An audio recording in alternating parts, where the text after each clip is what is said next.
A lot of our audience for this podcast is adult ballet dancers who have returned to ballet or discovered it a little bit later in life. And you mentioned that you started dance a little bit late as well.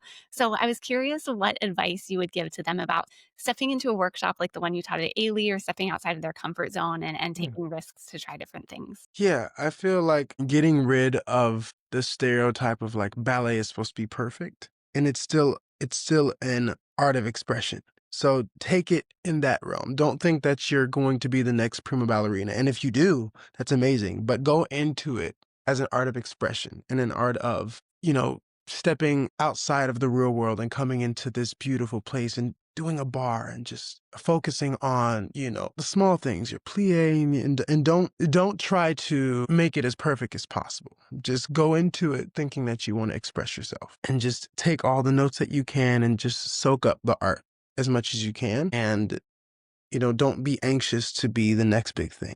Just whatever it is, however ballet is on your body, let it do so. You're not going to be like Misty Copeland. You're not going to be like Hosalu. You're not going to be like these people. You're going to be your own person. So approach it with authenticity and free yourself to the art, I would say, is my final answer.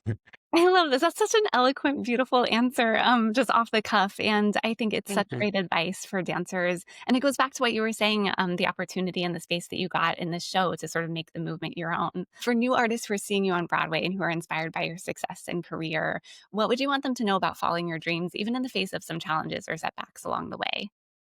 Absolutely. It's worth it in the end. Look at the light in the end of, always look at the light at the end of the tunnel. You have a set goal. Don't stop until you get it. The sky is the limit. Don't, it sounds very niche and cliche, but the sky is the limit. And you just stay on track. And if you approach it with authenticity and you approach it with um, your own art, your own artistry, everything should be fine. Everything will play out in the end. Trust.